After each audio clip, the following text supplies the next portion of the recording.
Is a $10,000 coding bootcamp for you? Maybe, maybe not. It really depends on who you are and your circumstances. So before we proceed, Haris, let's talk about what a coding bootcamp really is. My name is Haris. I'm the general partner of Sigma School. My name is Derek. I'm the founder of Sigma School, and today we're talking about a few topics, mainly what is a bootcamp, what is the average cost of a coding bootcamp, the pros and cons of joining one, things you should know before joining one, and other options from a coding bootcamp. So let's start with what's a coding bootcamp, Haris? I would say it has two types of coding bootcamp, full-time and part-time. So, Derek, have you joined a coding bootcamp before? I've been to one part-time one before, yes, but it was like for 2 months and then it stopped. So I would consider myself pretty much self-taught. I myself have gone through a full-time bootcamp, so I guess our perspective will be interesting. A little quick story. I was working part-time and I joined a coding bootcamp full-time. And a lot of my classmates were like, people who quit their full-time jobs because you have to go through from 9 a.m. to 5 p.m. as well. What about you, Derek? The one that I Trust went me. to, it was like once a week kind of thing. I think it was like 10 a.m. to 5 p.m. But the way it worked was very simple. The coach teaches for like 1 hour, and the rest of the day you just do your own practice, your own projects. It's not exactly your traditional coding bootcamp, no. It's more like a more tuition. So for me, my instructor came in around like 9, 10 a.m. and then he will probably leave around 5 p.m. So the weird part is that he works for a company that builds software for other companies and his full-time job is a software developer. So Right. after teaching us, he had to go back to the office and continue his work. I think that's the model that, will eventually become the way coding bootcamps are ran, because without having proper real-world production-ready code to be written, developers will get so bored. I think the best question that a lot of people are asking about, what is the cost of a coding bootcamp? Right. So Derek, how much do you pay for that 2 month? Mine was free, man. It was Oh, it was free? call it a bootcamp. It was a coding bootcamp for refugees and underprivileged Malaysians and that kind of thing. So back then I was unemployed. So when I joined it, and I was like, okay, cool, it's free once a week. But they stopped running because I think their funders stopped funding them. So yeah, My coding bootcamp, it costs around, I guess it was the cheapest one. It is in Singapore, so it cost me around like $9,000. But one good thing about my coding bootcamp or being a Singaporean is that the government actually has a subsidy that subsidizes 75% of that $10,000 price tag. So I had to pay $2,500. It's still pretty expensive for a course, but for 3 months full-time coding bootcamp course, I think it's worth it. But Derek, why do you think it's so expensive for this kind of like traditional coding bootcamp? What if I told you this, right? You're able to get a fundamental new skill that you can use to make you close 6-7 figure projects. That $10,000 for some, or maybe for most people, they have better use of it. But for some who values like the end results of a coding bootcamp, which is most of the time a skill that you can get a software developer job, then I think it's worth it, right? The reason why I quit my part-time job or why I quit university back then, right, was that when I searched a software developer role, the salary was 6-figure. Yeah. And I just need to pay $10,000 to get a 6-figure job. Dude, that investment is so much more worth it. I'm able to get projects like my most recent one.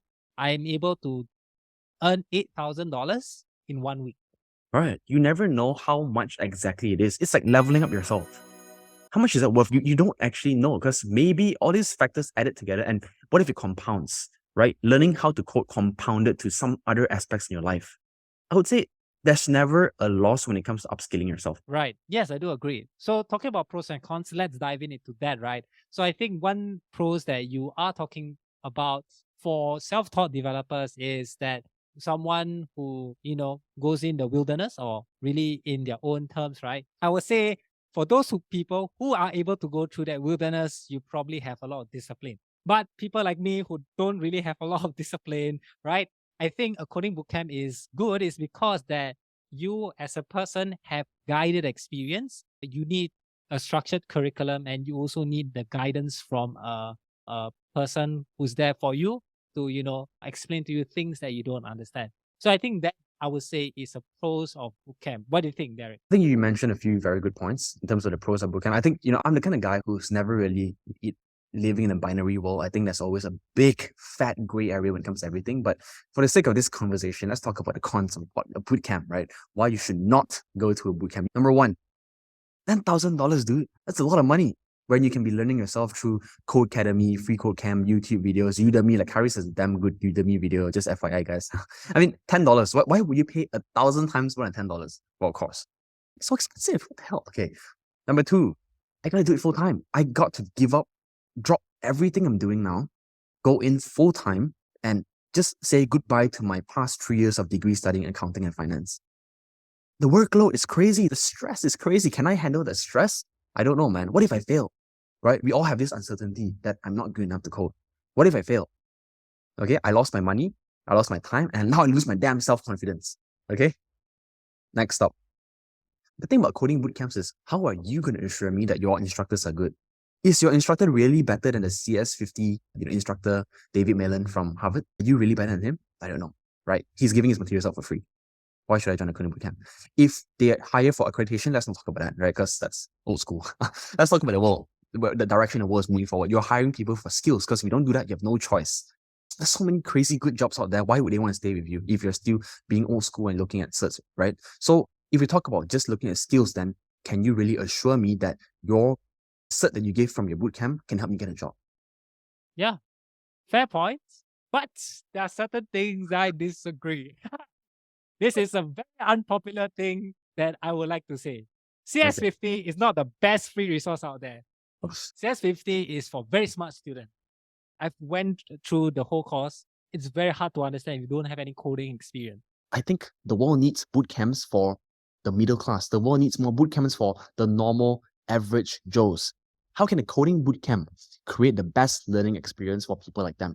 Then the next argument people have is, okay, never mind. Maybe I wouldn't join CS50, but I can use Code Academy, I can use YouTube, I can use this, that, right? And then I think my kind of counter argument to myself is like, that's you spending so much time going everywhere. You're not going anywhere deep. And that's the exact same mistake I made back in the days in my self-taught path, right? You need to build great projects, and that's the only way you can learn for moving forward. Exactly. So at singlerschool.co, we actually do that. Anyways, now we know what's the pros and cons, right? The pros of a bootcamp is basically they just give you focus on what you need to learn. And most of the time, and hopefully the bootcamps also focus on building projects so that you know what your end goal is. But the cons is obviously not all bootcamps are at high quality, right? Where, certain instructors really don't give the best quality of education. So let's consider the different factors of joining a bootcamp and how we are able to, prevent ourselves to make an investment that might not be the best investment first, right? So maybe for me, let me talk about full-time, right? Full-times are the people, I would say, very risky people, or they don't mind the risk, right? You probably have to quit your job, so you won't have money to survive. Second is that you're going to quit your job, so you probably have added pressure, good for some people, bad for some, right? And then the third thing is that if you're not able to see yourself in 3 months that you're able to pick up, your self-confidence actually drop. But for some, it was the best pusher because I felt very stressed, but I learned a lot that I should push myself. I should not play around because this is a lot of money I invested. One thing I want to cover is the fact that the psychological effect that money has on your commitment level when it comes to a bootcamp, it works like a charm for some, but it does not for some. Some people deal with it like, you paid $10,000, suck it up and get it done, right? So, but then you have another class of people who's like, my job's paying me very well. I don't think I can afford leaving my job yet, right? So these kind of people, you should explore the part-time option. Exactly. We also need to know what the goals of joining a coding bootcamp. Being myself as a coding bootcamp graduate, not everyone joining a coding bootcamp will actually become software developers, and it's fine for them as well. Okay. Because what they value is, upskilling. Because you learn coding and then you might be thinking, how can I put coding into my job and add value to my own personal skills and maybe in the future have Correct. higher salary? And in terms of like commitment level, right? If you have a cushy-ass job, but you also want to upskill, yeah, I think that's fine as well, right? So part-time commitment is good as well. And we also need to think, I think for both of us, we are both single. We probably don't have any commitments back then. So we are able to fully What are you talking about, Harris? I had a girlfriend back then. You shit. dumped me. Come on, man. This is a bad part of the podcast. How can you leave it out, man? Show some personality. Life is not all sweet and sunshine and rainbows, man. Exactly. But it's like, I'm trying to relate to people who have families, okay? Families, not girlfriend. We don't have kids. That's the point. Yes, Not kids, girlfriend. exactly. Yes. So Okay. our commitment level to fully risk it is higher than people who have, families. So I understand that if you have a commitment to families and you cannot risk it, I understand as well. So that's why part-time commitment might be for you as well. So other than assessing our goals and commitment levels, right, Derek, maybe you can talk about the expectations after completing the. Yes. So everyone has a different goal. Like I always say this, because it's very hard to answer this question for, a single archetype of person. But everyone has a different goal. I think I can talk about a few primary goals that people have from joining boot camps, right? One of it will be to start freelancing. That's a very valid goal.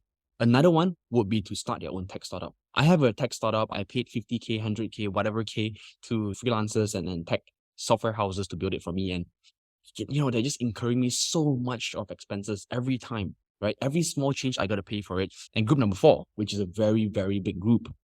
These are people who, yes, I've done a degree in accounting. Yes, I've had 5 years of experience in accounting. And yes, I want to continue staying in accounting. However, I want to understand how software can help me make my life easier. How can I explore different opportunities out there with software? It's basically merging two very great skill sets together, boom, and really just making yourself upskill as an accountant. Yeah.